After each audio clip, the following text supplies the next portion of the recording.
Today I would like to present to you a proposal for a math-inspired, inquiry-based collaborative project on MPIR and student engagement. In recent years, we have not had the opportunity to collaborate as a staff on a common math initiative. A lot of the focus has been to collaborate within our grade teams. I would like to propose that we form a collaborative team that involves members from each grade, as well as other teachers and staff from around the school and district. In my research, I have come across an acronym for a term that incorporates the practices and routines that are already happening in the classroom. MPIR is short for Mathematically Productive Instructional Routines. MPIRs are high-leverage instructional routines that focus on student ideas as central to learning, making students' thinking visible, and providing opportunities for student discourse. MPIRs are designed to be short, 5 to 15-minute activities that teachers engage in on a regular basis. Some examples of MPIRs are number talks, notice and wonder, clothesline math, 10-minute talks, my favorite no, open-ended questions, and parallel tasks. Do you already use some of these routines? Are you curious about what some of these routines are? How often do you use these routines, and how and when are they integrated into your practice? Do you think that these routines have an impact on student engagement? I have asked myself these questions in my own research, and it has led me to the development of an inquiry question.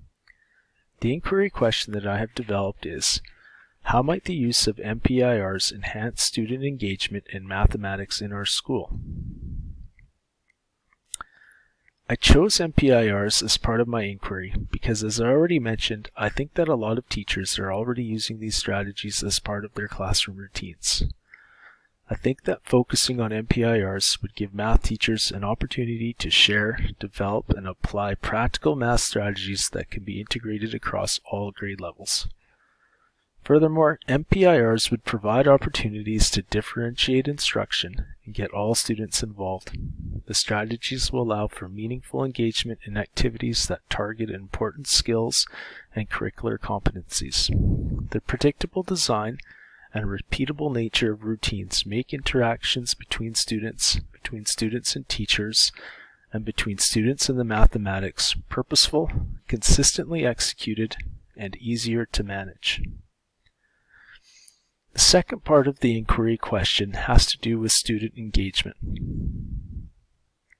Why student engagement? I think that student engagement in mathematics is a popular topic among math teachers in the school. Students have been observed to have a fixed mindset towards learning math, and they show signs of disinterest based on previous experiences. Students are reluctant to engage and will express disinterest for the subject in general. Students often have a fixed mindset, but studies show that a shift towards a growth mindset can increase mathematical achievement. Incorporating classroom routines that increase student engagement should have a positive impact on mathematical achievement as more students are productively involved in experiencing math. I believe that the inquiry question at the center of my proposal takes into consideration the diversity of our school community. It's important to note that there are 180 students, 25% of the student population, on IEPs. There are 143 First Nation students, 17 ELL students, and 19 students enrolled in a hybrid learning program. A focus on MPIRs has the potential to support our diverse student population because it allows for flexibility in teaching practice to support all of our students. It allows for the ability to develop low-floor, high-ceiling activities that engage all learners. It allows for the flexibility to integrate a limitless range of content, as the routines themselves will be the focus of development.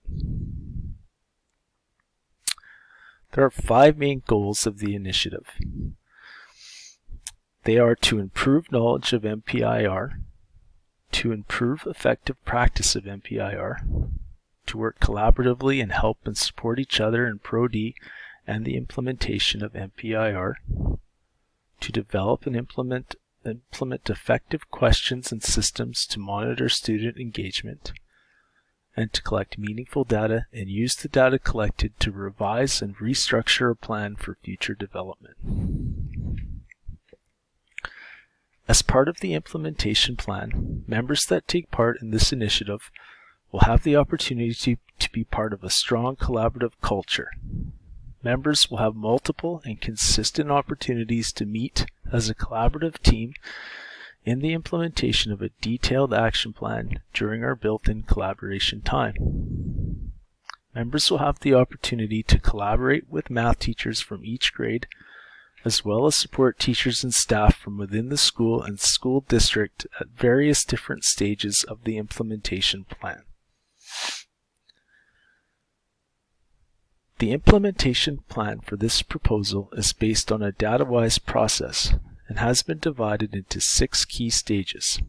I will explain what each of these stages entails.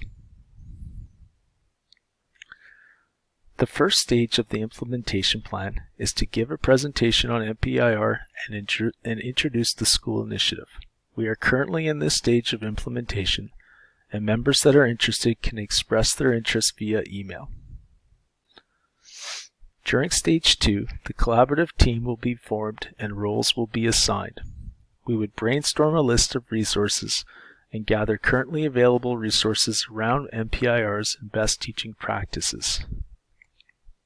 We would also discuss any additional resources that we will need to implement that will be needed to implement the plan. A timeline and framework for implementation would be discussed and developed. At this time, we would start to compile the student data that we already have, and to create a database for this data and any new data that we collect. During Stage 3, the collaborative team would work on building their assessment literacy. We would research and develop a system of assessing student engagement in mathematics, which would include the development of a math attitude survey. We would decide on a system for the delivery of the survey, as well as a timeline for the collection of data. Stage 4 is the stage of the initiative that will take up the most time. Teachers will decide on the amount of time devoted to MPIR, and they will also decide on the focus of instructional practice. Teachers will create a rubric for measuring student engagement based on classroom observations. Teachers will share and integrate routines into lesson plans, and they will reflect on the effectiveness of the routines by analyzing the data. They will also adjust practices according to the data. The team will continue to build knowledge on MPIRs and take part in Pro-D and attend workshops given by the curriculum support teacher. During Stage 5, teachers would prepare a partial lesson for observation by their colleagues. Teachers would agree to being observed by their colleagues or videotaping the lesson to later be reviewed by their colleagues. Teachers would also complete the rubric on student engagement and make observations on student engagement. During Stage 6, teachers will deliver the same math attitude survey that was delivered in Stage 3. They will also collect and review data on student engagement. Teachers will analyze and record all of the data in the common database. Teachers would also create and take part in a teacher feedback survey, and they would discuss and reflect on the outcome of the inquiry. A follow-up plan would be developed, and representatives would be chosen to report the findings to the staff. Also, teachers would have the opportunity to reflect on and share their own professional growth by reflecting on the routines and practices that they were able to apply in the classroom. This timeline gives an idea of how much time will be spent in each of the stages of the implementation plan. The team will have the opportunity to meet for a total of 4 hours per month. Teachers will be able to assess progress and interpret the success of the initiative by sharing classroom experiences and student work, by sharing the results of the assessment on student engagement, by observing classroom practice and reflecting on teaching practices, by analyzing all the data, including the data from the Math Attitude Survey, and by practicing and analyzing the results from the Teacher Feedback Survey. Thanks for listening to my proposal, and I look forward to working cooperatively and productively with all participating members to help improve student engagement in mathematics.